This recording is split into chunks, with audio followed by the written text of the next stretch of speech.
public relations organization International, the world's largest partnership network of independent PR firms in terms of fee billings, held its annual meeting of partners in Beijing in May. We caught up with PROI's president, Bill Carlson, during a break. PROI is a network of independent PR firms around the world, founded in Europe back in the 70s, and it's now the largest PR network in the world because we have many of the largest partners in the countries that we serve. For example, Spain and Germany and India and many others. It's independent firms, so that means that it's these firms are all independently owned, they're entrepreneurial, they're not part of the big holding companies that own some of the largest PR firms in the world. Being a part of PROI gives us the advantage of having access to firms in other markets and other cities and other countries so that we can tap into their resources, and it might be just gaining access to their markets for our clients, or it might be gaining access to different kinds of expertise that we may not have in our own markets as well. PROI really specializes in getting really high quality firms and typically larger firms than some of the other networks. Many of the networks have lots of offices, but they don't have the bigger, more significant partners. And we also like building collegiality among our partners and members. So we spend a lot of time together, at least once or twice a year, and then other times through email and other ways to really get to know each other. In the Chinese context, it's really about guanxi. It was about an hour ago that one of our partners in Canada won a contract that's going to involve 4 or 5 different countries. So 2 or 3 in Asia, I think, including China, and maybe some in the U.S. and also maybe in Europe. And we've had other cases where clients for certain partners have needed expertise in other markets. With my own firm, we had a client that acquired a firm in Montreal, and in Montreal there's a particular kind of French that's different than in France or anyplace else, and we needed to tap into them for language purposes, but also to understand the local market, and it just works seamlessly from the client point of view. First is the largest country in the region, significant world power.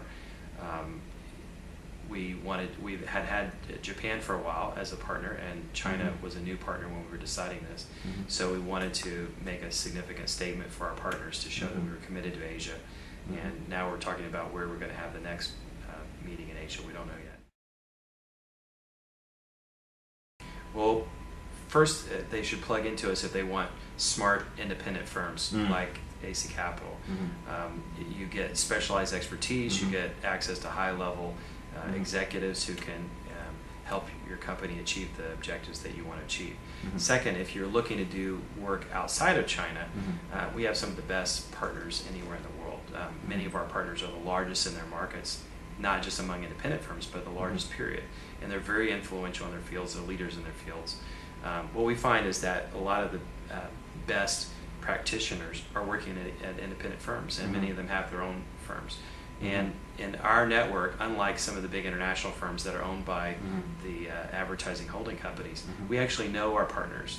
So we take the time to come over here and get to know you all. You all come to our markets and get to know us.